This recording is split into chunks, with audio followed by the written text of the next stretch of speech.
Hello everyone, my name is Sir Spooks, and today we'll talk about the mysterious Dark Watches, a cryptid that is still unknown to many.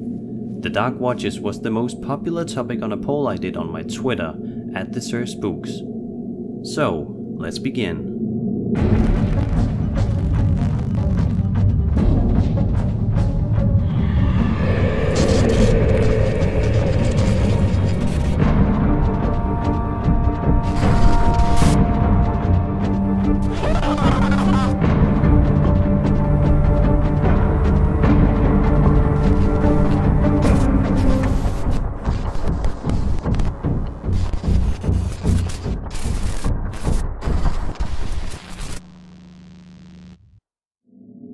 The Dark Watches have appeared in California folklore for the past several hundred years.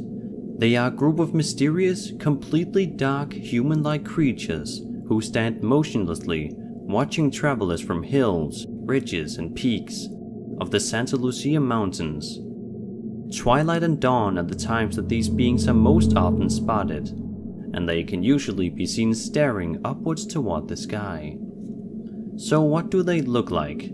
As mentioned before, these creatures are very dark, and sometimes they're giant-sized.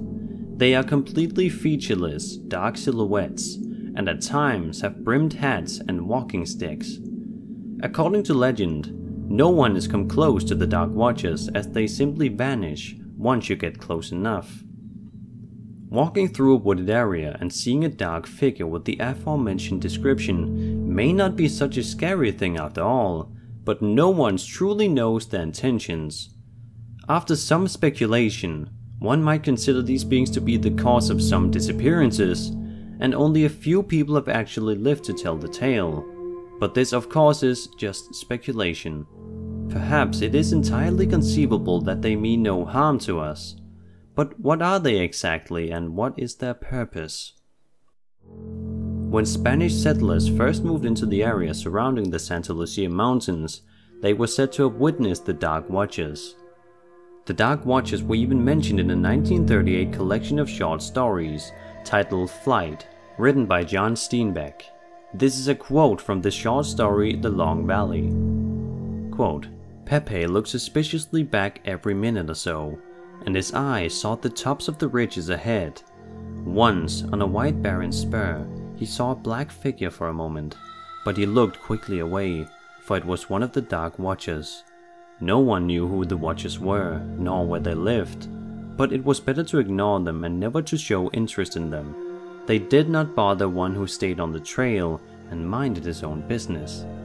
This may give some merit to my theory of the Dark Watches being the cause of some disappearances, were they to exist of course.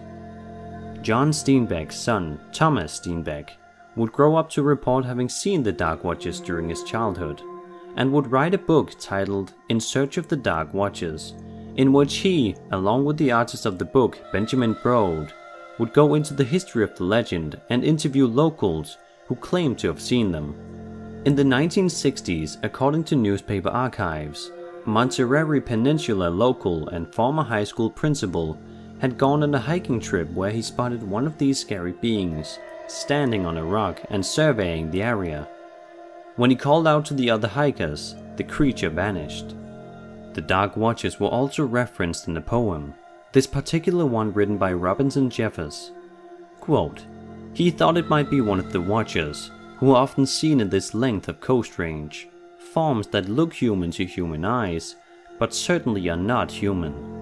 They come from behind ridges to watch, but when he approached it, he recognized the shabby clothes and pale hair, and even the averted forehead and concave line from the eye to the jaw, so that he was not surprised when the figure turning toward him in the quiet twilight showed his own face.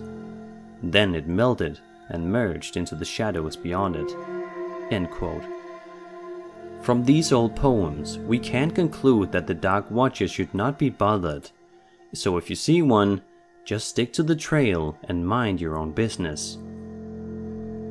So what are these mysterious creatures? What do you think their true intentions are? Leave your thoughts in the comments below and subscribe for more scary content. My name is Sir Spooks, and I'll see you all in the next video.